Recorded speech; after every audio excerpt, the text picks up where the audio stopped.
can actually do it.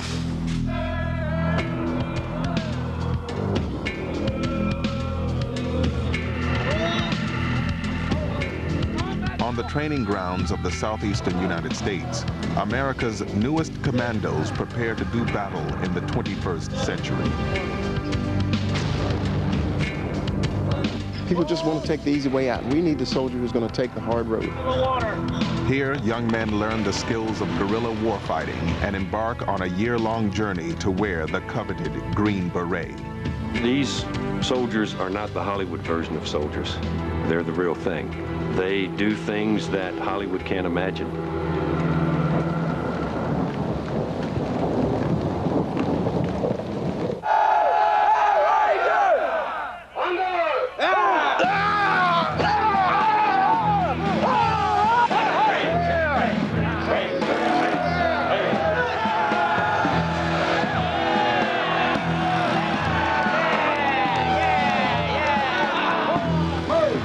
Some, the journey begins at the Ranger Training School at Fort Benning, Georgia, home to the Army's elite infantry, the 75th Ranger Regiment.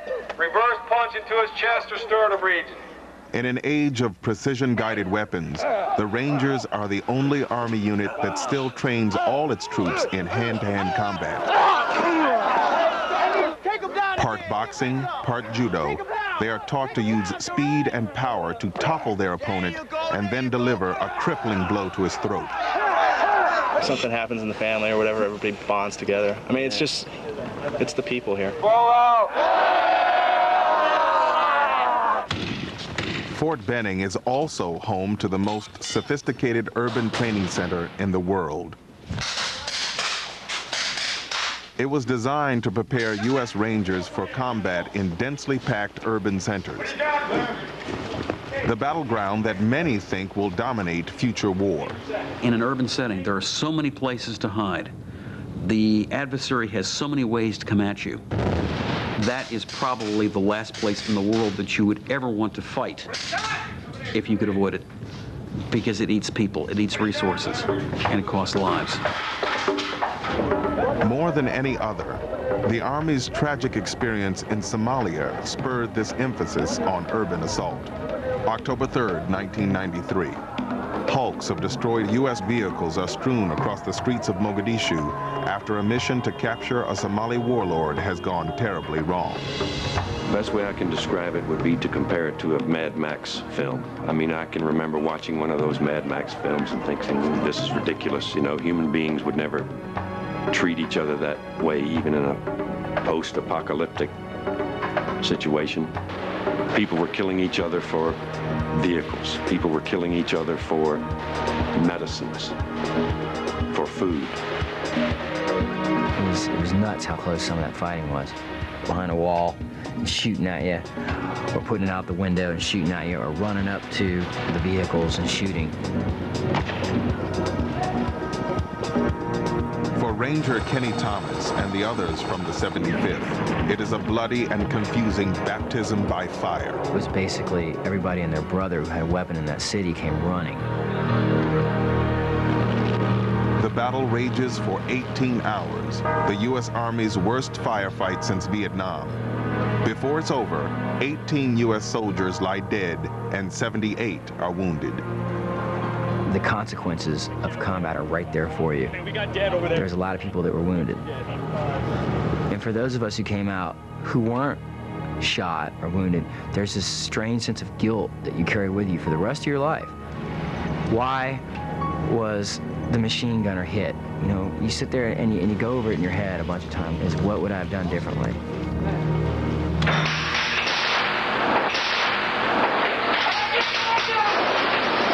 After Somalia, U.S. Special Operations commanders construct this village.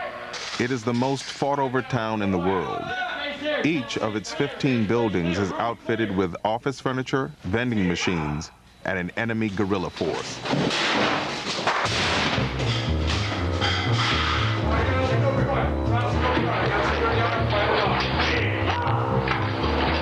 In these close quarters, the devastation can be quick and brutal. In one confused instant, the soldiers must separate friend from foe.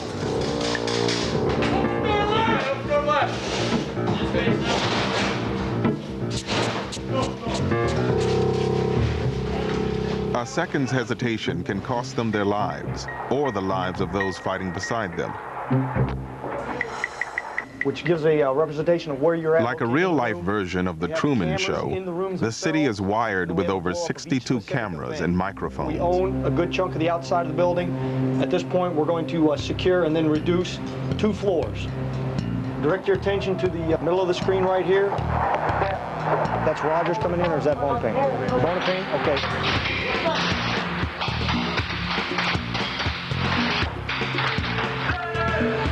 Let's look at the OT viz, which will give us a little more proximity on where people are located in relationship to the room. Like he's more out in this high-tech version of laser tag, each soldier wears an electronic marker that tracks his movements on a 2-dimensional and 3-dimensional model. Speed is security, so they did the right thing, sir. Roger. Before entry, they use a flashbang grenade. The smoke and fire disorients the adversary and provides cover for the soldiers poised to enter. In this scenario, intelligence indicates that every room conceals armed enemy troops. I came in and got maybe 1 round off before the enemy went down. Corporal Monica pulled security on that door to the left, and I moved up and checked the enemy, took his weapon, checked the body, made sure he was dead, and then stacked left. Everybody watch Feldman here. I don't know if they entered the room so quick and they start firing at him so fast, I don't know whether he was getting pelted or whether he was unsure of what guy he was going to shoot at. 16 Romeo, 15. Each soldier must be aware of exactly where the others are.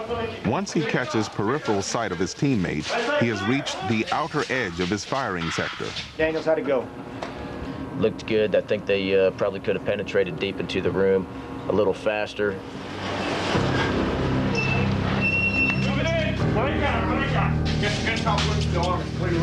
We have a platoon going in to take down a high priority target. That has the possibility of several Rangers getting injured or gunshot in this case, or fragmentation, or falling through the windows, becoming a deceleration accident. And our ultimate goal is the ability to provide U.S.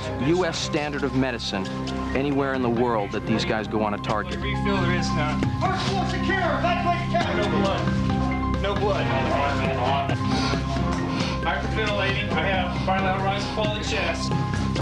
Today, field medics are an integral part of the exercise. In future urban assault, some expect 25% losses to be the norm. Rangers who train in house-to-house fighting must also learn how to storm the town in the first place. Here, they prepare for the next level, a live-fire daytime assault. The target, a cluster of buildings shielding an enemy weapon site. The goal, total destruction. Ranger forces are the classic go, assault, kick in the door kinds of forces. Anywhere between 300 rounds, depending on the weapon system. Hey, I'll probably Each 9-man team packs nearly 300 pounds of ammunition. This is the good time, though. Real bullets for everybody. Helicopters, ground forces, real demolitions, real ammunition. Go ahead. Specialist Joseph Brunoli is in charge of the recoilless rifle team. They must blow a hole in the enemy's perimeter barricade and mask the movement of the assault squad. Their weapon is the Carl Gustav. All missile sensor equipment, all right? Give me an up when you got that. The rounds that we're going to be firing today are the 84 millimeter heat round. It can penetrate up to 16 inches of armored steel. Heavy tanks, light armored vehicles. It's going to take them out concrete bunkers. We use them for putting holes in buildings. This fires like a rocket. It's a pretty impressive shell. Being my AG, he'll make sure that's all his job is to watch the backblast, make sure no one's in the area. It spreads out to a 45-degree angle on each side.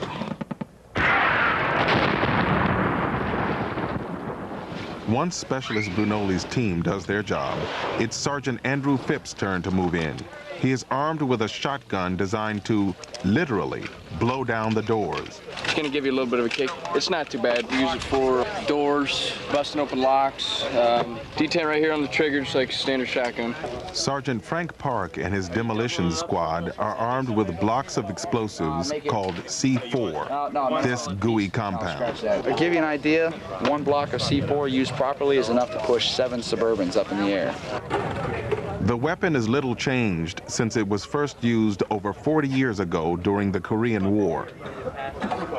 I am going to be responsible for breaching a chain link fence with a charge called a ladder charge. It's shock tube, and what happens is there's a controlled explosion that goes down here, and the burn rate's approximately 6,500 feet per second through this tube. So it's pretty much as soon as you pop it, the charge is going to go. Every soldier wears a 25-pound protective vest, much like those worn by an inner-city police force. The ceramic plate on the front and back can stop a 7.62 millimeter round. It's not very comfortable, but it will save your life.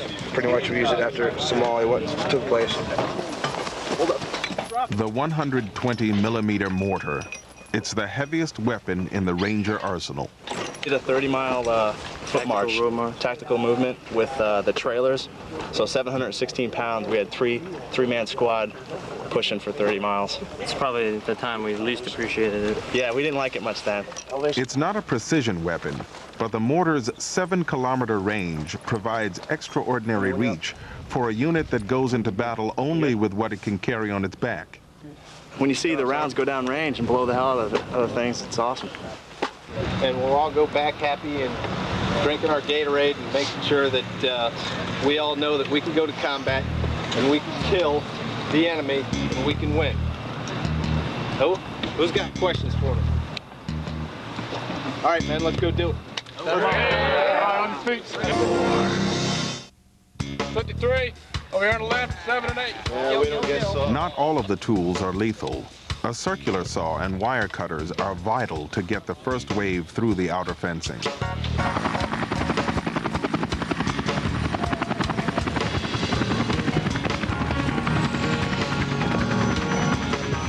When the President of the United States needs a target destroyed, absolutely.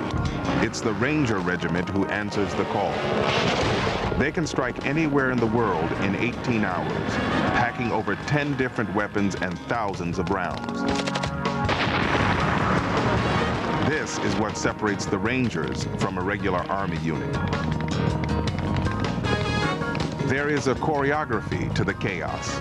Assault teams move forward in a hopscotching maneuver with the ranks behind laying down a constant and deadly covering fire.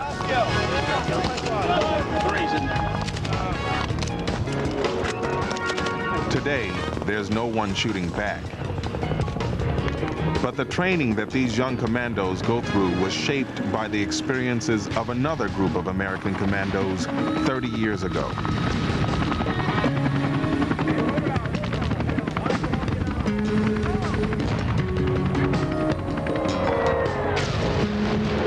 In 1967, Lieutenant Bucky Burris was a 25-year-old Green Beret new to Vietnam.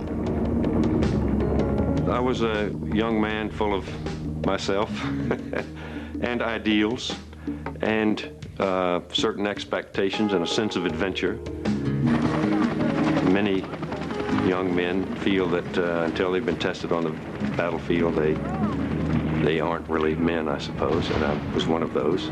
In all, nearly 20,000 young Green Berets were tested on the battlefields of Southeast Asia. Lieutenant Paul Longrear, a 24-year-old Arkansan, arrives 1 month after Lieutenant Burris. This was my chance to do the World War II, the Korea thing, you know. And I figured, hey, if I'm going to do it, I want to do it all the way. And I figured at that time the Green Berets was all the way. In Vietnam, Green Berets act as leaders and advisors to an indigenous population known as the Montagnards. U.S. Special Forces are the first Westerners to actually employ and train the Montagnards, giving them on-the-job training in basic soldiering skills. So I decided Lieutenant Paul Longrear is going to teach these Montagnards how to read a map. Well, I lay the map down on the ground, and I orient it toward the north, and I show them how to do that. I lay the compass on there, and they said, what is north?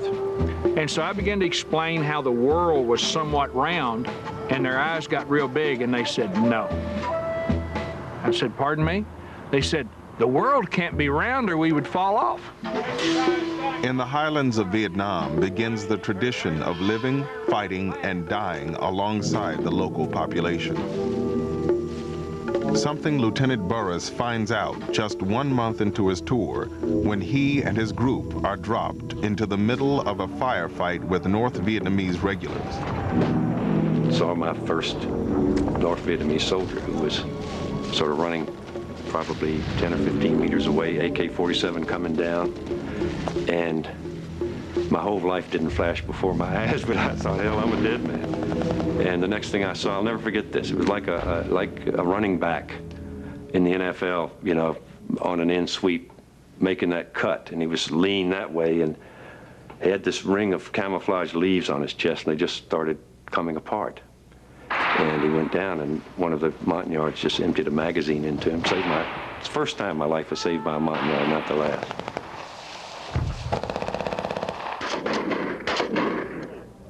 Today, the legacy of Vietnam continues. American Green Berets still travel far from U.S. shores to train foreign troops. Several things make us special. That's our ability to communicate across cultural lines. That's our ability to have good interpersonal skills with everybody, people from the United States or whatever different country we're working in. That's one of the unique things that we bring to the battlefield. U.S. Special Forces are normally invited by the host government, but this wasn't always the case. During the Cold War years, they prepared as uninvited guests to make their way through the varied terrain of the Warsaw Pact. These infiltration skills are still taught. An Army has a couple functions. One, it has to move from point A to point B. And the important part is when it gets to point B, it must be combat effective. Can they move all night and then become combat effective 12 hours later? We have I set up to over 16 ropes this morning. We have a 5-rope fixed line. Green Beret candidates are divided into geographic specialties. Look right where your right knee is. See that flake there? Step there. Now stand up. Those who will fight in mountainous regions are trained to be expert climbers. 238 gun parts, keep it loop down your fire, Sergeant. Others, who will fight in coastal regions, must learn the skills needed to work at depths over 100 feet.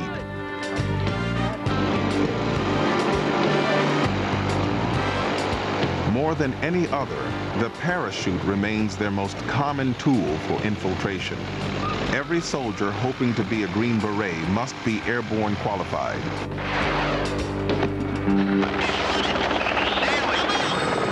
Special Forces candidates come to the John F. Kennedy Special Warfare School at Fort Bragg from regular Army units, some from Ranger training. Of the 1,000 that apply, only about 30% will actually make it all the way through. The weeks of sleep deprivation, 25-mile road marches, and intensive guerrilla training weed out those who lack the physical and mental stamina. Rip your helmet right off. The Army's best and brightest gather in hopes that they will soon enter the ranks of the elite. I see all these guys with all this different experiences in combat arms. Yeah, I feel special to be a part of the team. It's something you won't find like in a conventional unit. Green Beret units are commonly called A-teams, finely tuned squads of 10 sergeants, each with their own specialty, led by 2 officers. Running on load tonight. This one's called Team 925. That spin, okay? They are 2 weeks away from the end and rehearsing the jump that will take them into their final exam. Okay, let's do PLF. 2 lines on the ramp. They're not really supposed to be the quintessential guerrilla fighters. They're supposed to be better at guerrilla fighting than the guerrilla is. Ready! Get ready! For the coming 2 weeks, Team 925 will rely on their wits and the land. Those who fail will be sent back to their regular unit. The exercise is called Robin Sage. Throughout Robin Sage, Sergeant Bob Creel will serve as their teacher and evaluator. Once they graduate from here, if they do, then we are saying that these are mature NCOs and officers that can handle the stresses and everything that are going to be put in front of them. Within 6 hours, the team will jump into a pitch-black night over unknown enemy terrain. I'll probably be thinking, hope my parachute opens. After that's done, you're on the ground. You tend to not worry about your life in the immediate future and start worrying about the mission. Like the Green Berets of Vietnam, the students' mission is to make their way through hostile territory to make contact with and train a guerrilla resistance force. Right now it's real quiet in here. Everybody's relaxed.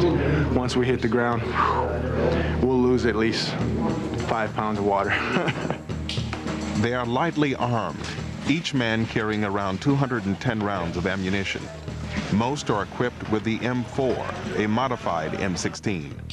M4 was. It's like an M16, shorter barrel, retractable stock.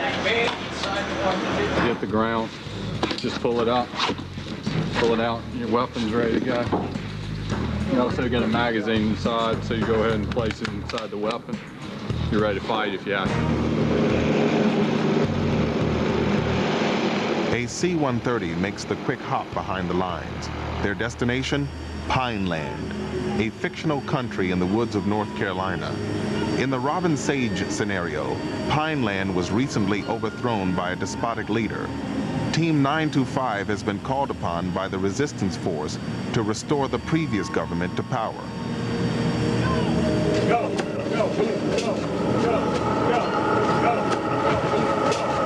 American Commandos.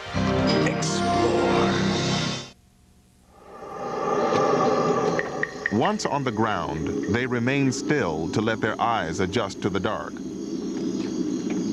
With only a few sets of night vision gear, they rely on compasses and maps to find their way to the base camp of the guerrilla, or G-Force.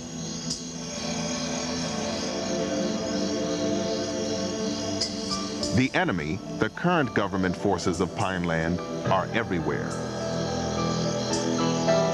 We constantly work on our stealth. You're looking for movement, you're looking for possible enemy tracking you, and you're moving slow. Then you, like around here, you got a lot of loud locusts, and that masks you moving a lot. They rely on the cover of night for security.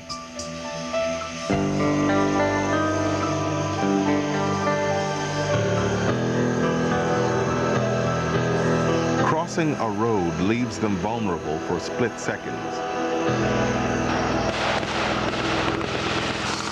This time, it's just long enough for the enemy to ambush them.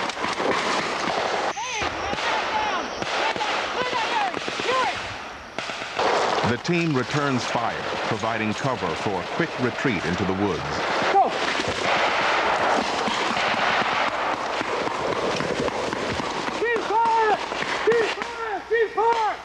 In this case, speed is security. The biggest element to guerrilla survival is mobility. He has to be able to move at a moment's notice and move out of an area and stay fluid so the enemy can't pin him down or back him up against someplace where he can't get out of and crush him. There are 18 members of Team 925.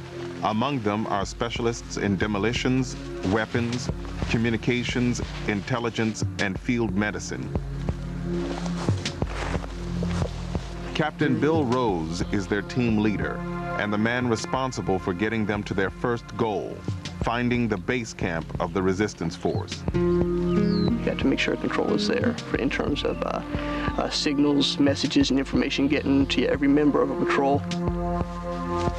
They have to know what's going on with everybody at all times, and you have to make sure that any movement, as soon as somebody's separated and you don't know exactly what they're doing and where they're going, you've lost control. So you've got to make sure that that doesn't happen at all. These guys are just thrown together, so the communication and the information is always something they have to work on, and I mentor that a lot. For the next 14 days, Sergeant Creel will document their journey with a high-8 camera. Now at this point, they have been awake for anywhere from 24 to 26 hours. The type of terrain that they'll be walking through, this is the nicest.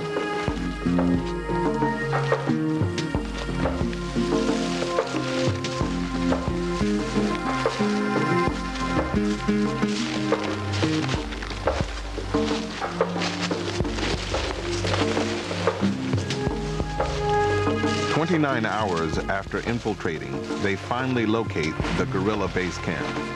First, they must establish trust with the local guerrilla chief, Roe. Whether you're sitting down there or here. He proves to be a hard man to impress. Go ahead and sit there. You don't need to get up. Show me where you're at. Right in there. Don't draw it down a circle. Point to a point and say, I am right there. No fucking doubt. We are right there. You are wrong. You're not right there. I'm not going to show you where you're at until I think, if I want you guys in here, maybe then I'll show you where you're at. Because if I show you where you're at Much of Robin Sage is a mind game. The guerrillas are instructed to treat the A-teams with utter contempt. Kill us all. Go and throw the map right over here. That's how you get up. I said, fucking throw that. Sit back down. Just like the other captain. Don't want to listen. I don't know if he ever actually warmed up to us all the way. You've got to work with somebody who doesn't necessarily want you there. I don't understand what the hell you tell me, Captain. I don't think you understand what you're telling me. I think you need to sit there and think about it for a little while. No, you do need to explain to me because I know captains. They like to tap dance. I don't have time to tap dance out here. I won't tap dance. In the real world, Roe is an experienced Special Forces officer who understands the value of tough training. They can sit.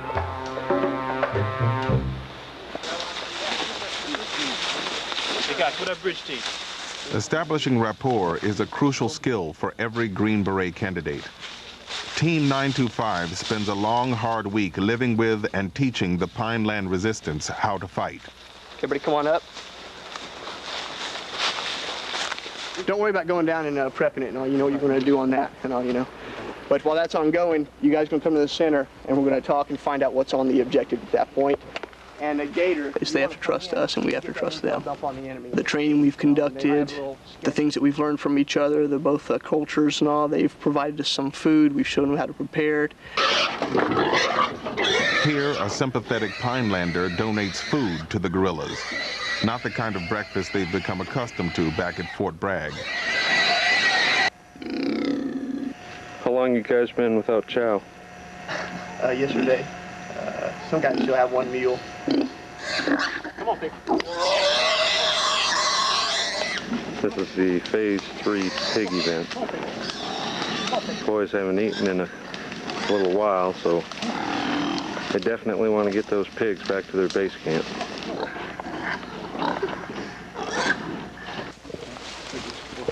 Oh, when you get off? Yeah, I know it might be a little mixed up. All the tests they face are based on real-world Special Forces experiences, including life without creature comforts. For Sergeant Valencia, it's hardly a challenge. My favorite moment when I'm out there is when we've been ruck marching for a long time or going on a patrol for, 10 to 12 hours. And it's at night and the moon's up high and we stop for a security halt. I fall down on the ground and for a moment, I just look up and I see the moon shining through the trees. And for that moment, because it's really quiet, and for that moment I got complete solitude, complete peace. And I look up and I have to smile. I have to, because it's beautiful. And you don't get to do that every day. I don't take prisoners of war. Do you? Day 5 brings a new test. A woman enters the camp with a bag of explosives intending to assassinate Roe. The situation pits Captain Rose against the guerrilla commander. What'd you come here to do? This time the captain's faced with a dilemma. A human rights violation is about to possibly occur. Roe, the guerrilla commander, doesn't take prisoners. He wants to kill her. Enforcing the Geneva Convention can jeopardize the team's relationship and security. Somebody knows she's here. Somebody sent her. She couldn't have operated autonomously. In a situation like that, ultimately comes to a really hard choice of, do you risk the lives of all the men in the camp as well as her, defending her, help you? I tell you what, I'm going to give you 5 minutes to figure out what you want to do. Who said I'm going to shoot her? If we blow her up, if we kill her. I tell you what, I want to go and talk to her myself. I'm going to interrogate her. Roe and 2 guerrillas lead the girl away.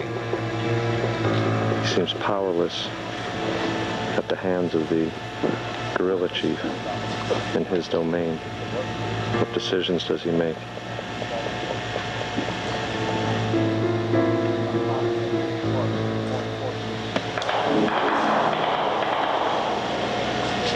The girl's just been assassinated.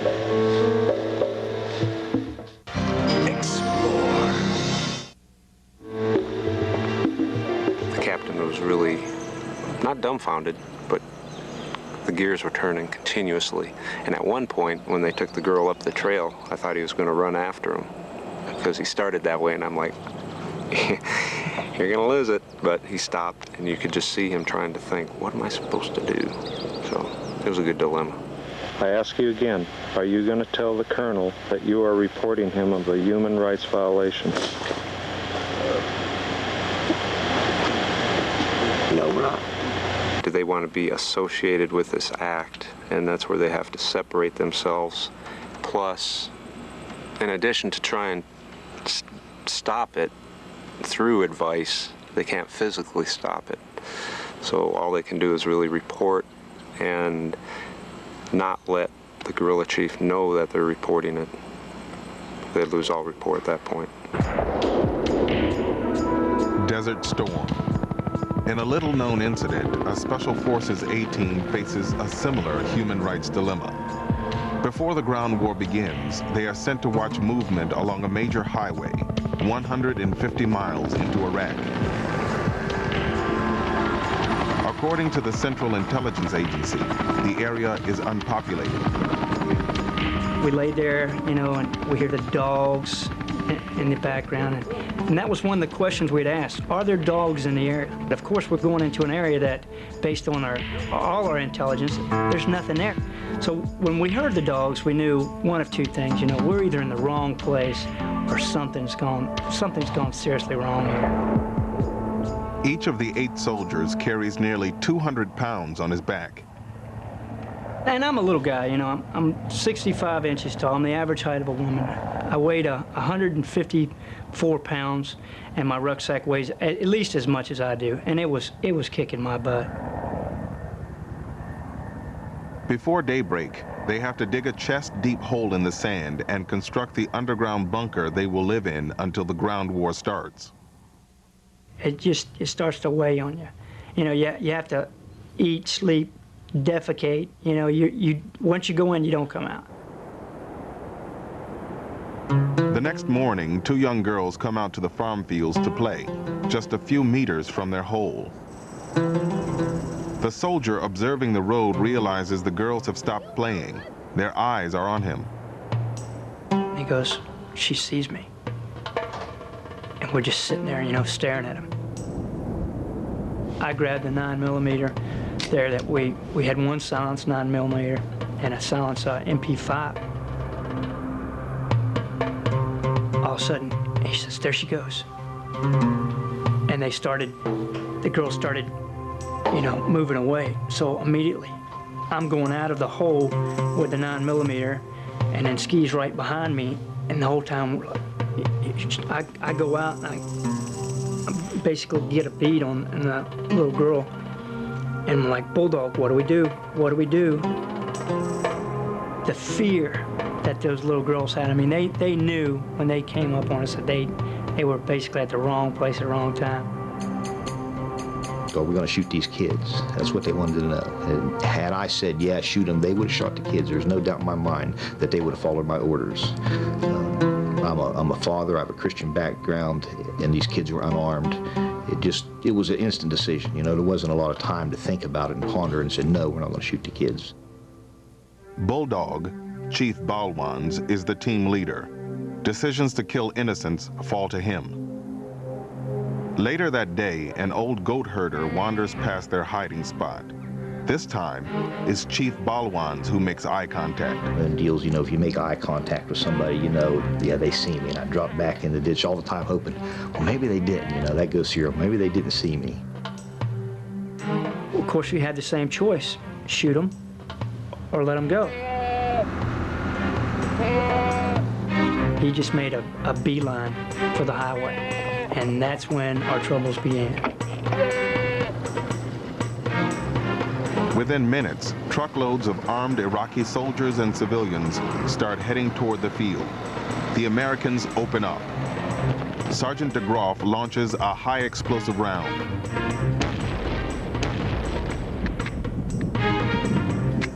It sailed right just over their heads. You know, they jumped down and actually landed in the ditch, which was to our benefit. And then the explosion goes off, you know, HE round, and then they started peeling out of the ditch. Then the guys just started opening up and hitting targets. I mean, one shot, one kill, targets dropping.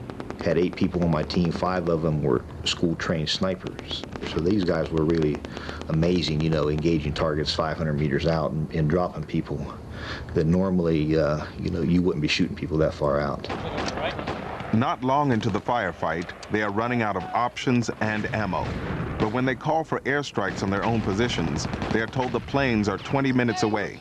You know, I'm average intelligence, but I didn't think we had 20 minutes. I remember thinking to myself, my mother, she'd been, you know, in ill health for about 5 years, and I remember thinking, you know, this is it.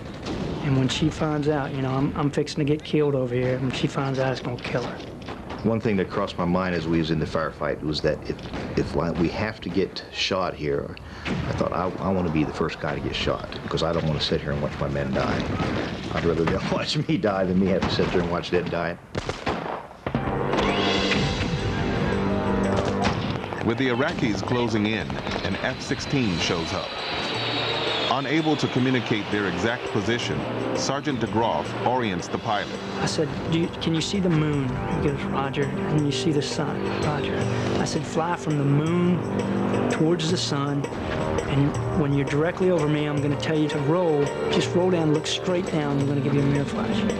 He goes, Roger. You know, and it was kind of wazoo, but he does it now. Roll, and Weatherford hits him with the mirror flash, and he goes, bingo, I got you. He tells the airmen to drop the cluster bombs danger close, within 200 meters of where the team is on the ground.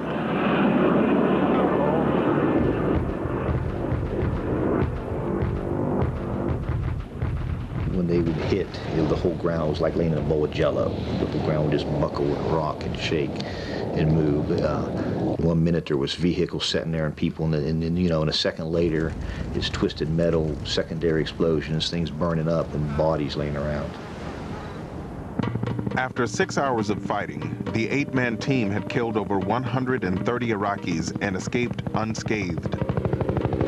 We really didn't know, you know, in our minds whether or not we would be looked at as failures, or I don't want to use the word heroes, but, you know, whether or not we did our mission or we failed our mission. We were compromised because we made some mistakes. You know, all your training, it comes to one big head, and you've been challenged with it. You faced life and death, and you passed. Back in the woods of North Carolina, Team 925 is just days away from passing or failing their final test. American Commandos. Explore. As proof of the trust built over the last week, guerrilla commanders assigned them major parts of the enemy's infrastructure to destroy. See the sketch of the bridge. That's actually Victor. Team 925 has just 72 hours to take out the bridge. It will be the final test of their warfighting skills. They will move due north, crossing the power line area. The group's specialists put together a plan that they and the 19 guerrillas fighting with them will carry out. Get eyes on and look for primarily any enemy activity there. We suspect that they are 6 kilometers and 5 hours away from the target. It may not seem far, but with their 100-pound packs, the movement will have to be slow and stealthy. Their greatest protection is the element of surprise. When you're least expecting it, in the middle of the night, darkest part, through the thickest part of the woods, across the lousy stream that nobody wants to get wet in, that's when we want to, you know, sneak up and hit you.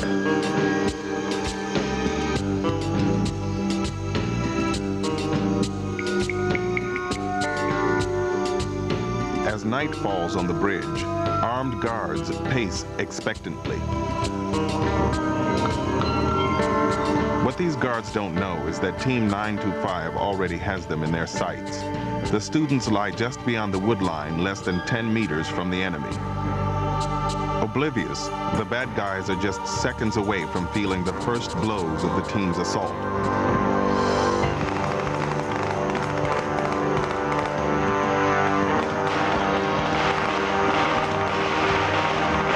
With machine guns blazing up to 3,000 rounds per second, the bridge guard is instantly pinned.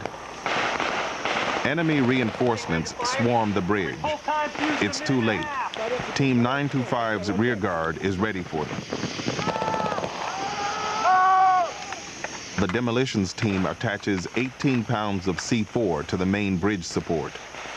Time is scarce. Every second exposes the group to greater danger and risks losing points on Sergeant Creel's evaluation. 1 minute left. Sergeant Creel keeps track of the team's movements through a night vision monocle. Let's go, let's go, let's go. Let's go. Wide! Almost done. All right, Riffle, start pulling back. Let's go. Let's go, come on, back up. Come on.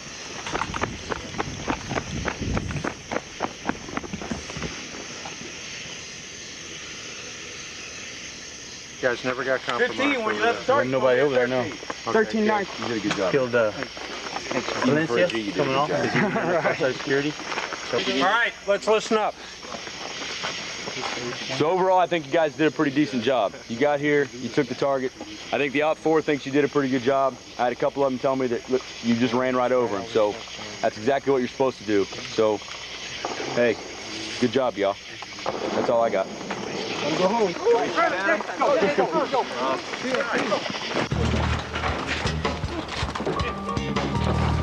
We went down to the creek. I took a bath in the creek. It's dirtier now. It was dirty afterwards.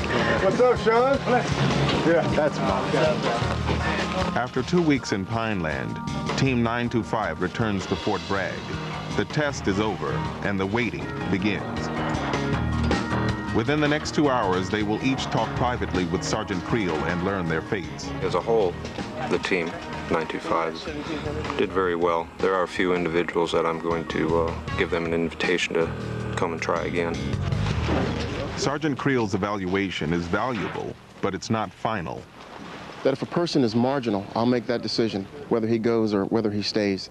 My NCOs do an excellent job of deciding. When there's a question, they bring the question to me, and I am the final arbitrating authority. If they don't make it, it means months of intensive training wasted. Nothing's set in stone, and I don't want to. We try not to jinx ourselves. Nobody buys the tab before they come out here. Nobody buys the beret before they come out here, and you try not to jinx yourself by saying it's a sure thing before it's a sure thing. So I don't know. I feel confident. I feel like I did the best that I could. Victory guards, brother. For Sergeant Valencia, it's a sure thing. Once I started the course, I knew I would. I knew I wasn't going to stop until I reached what my final goal was. Once it's in me, I'd go for it. Welcome to the Special Forces Regimental Supper in honor of Special Forces Class 2-98. I propose a toast to the United States Army. Team 925 no longer exists. Each man sits with his new group. This time, Colonel Butler overrides Sergeant Creel's suggestion to send some of them back. Woods. Nelson. It's in there. After almost a year, the men of Team 925 have arrived.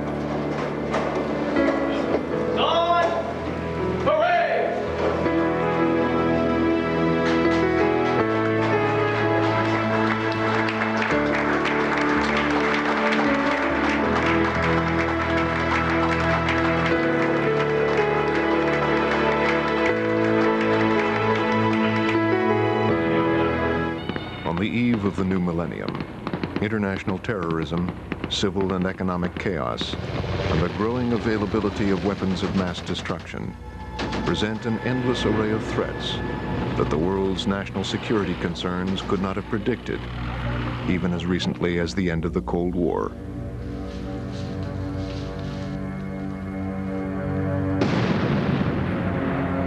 One unit experienced in unconventional special operations missions is the U.S. Navy SEALs, a classified maritime special operations unit trained to respond to conflicts around the globe.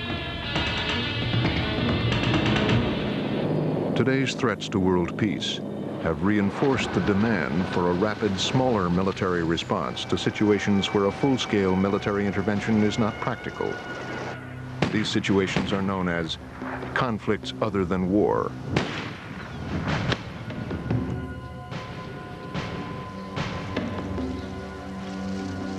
For the first time, cameras were allowed into the secretive world of the U.S. Navy SEAL teams. Despite restrictions on filming certain classified subjects, the events pictured here are actual training and military operations never before seen by the public.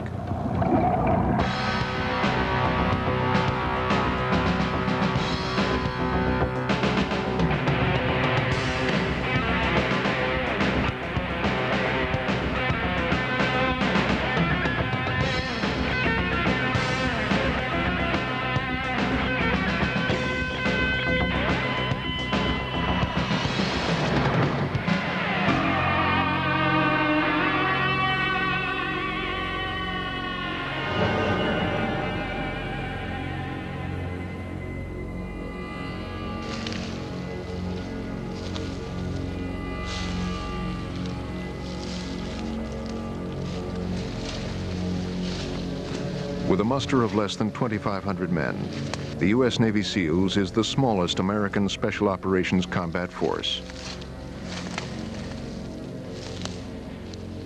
Operational for over half a century as frogmen in oceans and rivers, they have evolved into a force able to use sea, air, or land